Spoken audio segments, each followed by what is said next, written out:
James Melendez, these two wines are next from the producer Sette Cieli.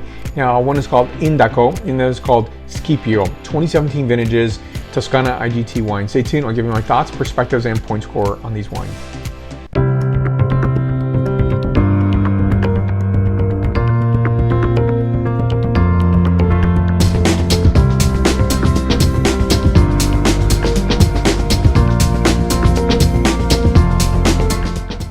So Ambrogio Ratti was on this call with myself and other wine journalists, and the family comes from Lombardia.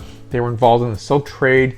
They acquired this very beautiful property, a very high elevation property, 170 acres or 69 hectares. And so it's in Bolgheri, and the wines are labeled as Toscana IGT wines. Now, I find them very fascinating, and I'll tell you why I think they're fascinating, because I think they're absolutely delightful and delicious. And so you can taste a lot of international varieties in Italia, and you'll find this region is no exception. Now, I do find a point of distinction in terms of each of these wines have a different approach, and something that I don't taste quite often. So the Indaco wine is first, 2017 vintage. This is a combination of Malbec, Cabernet Sauvignon, and Merlot. What I find very fascinating by that is that you don't see a lot of that in Italy, especially Malbec.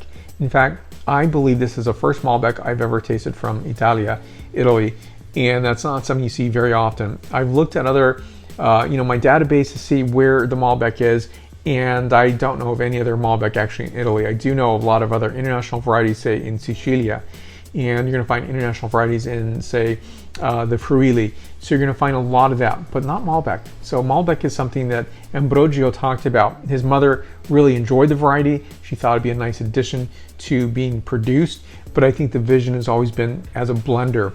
And it's a very successful wine that way. I enjoy that Malbec has a part to play in it, and I don't taste obviously a lot of old world Malbec, so it's really nice to be tasting this wine.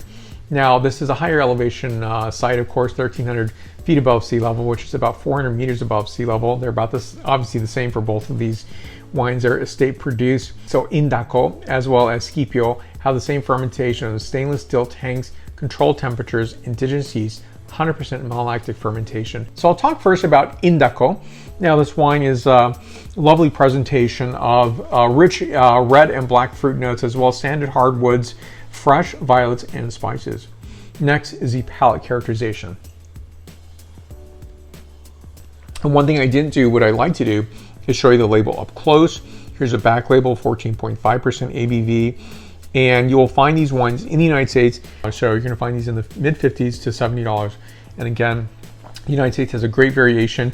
There's no singular price pointing on any wine, because it's going to be dependent on retailer and region, and also maybe even local regulation.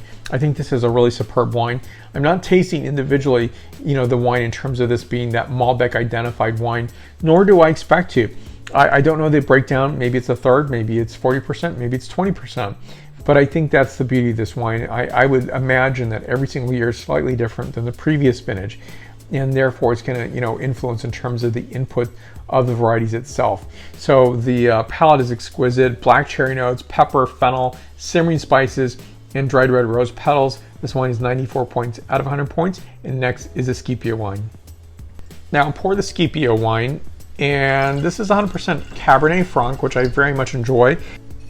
So I definitely know when I enjoy a wine because I drink the entire bottle, and these wines are definitely going to be in that category. It is absolutely sublime, beautiful wine. When I think of a wine of 100% Cabernet Franc, I think of Friuli, because you're going to find a lot of Friuli wines expressing with Cabernet Franc. This wine I think is absolutely sublime and beautiful as well. So here is the front label, and here's a back label, a bit of copy on the back, which I'm going to read.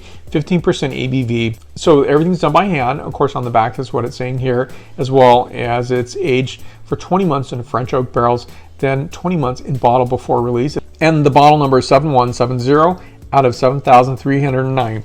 I'll talk first about the scent characterization on this wine. So I'm getting notes of black bramble, as well as cherry notes, suede, wooded thicket, as well as dried red rose petal. Next is the palate characterization. So the palate is expressive. Boysenberry, which is really a mix of red and black bramble characterization, licorice, white pepper, and thyme. And thyme to me really represents a lot of the characterization of Cabernet Franc.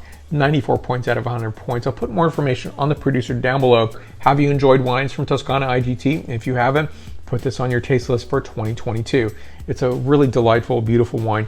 Thank you for watching. I appreciate you coming by the tasting table to sit down and enjoy a glass of wine with me. You'll find me in a variety of social medias of Facebook, Twitter, Instagram, and LinkedIn. Thank you for coming by again. I will see you very soon, and I appreciate your support. Salute!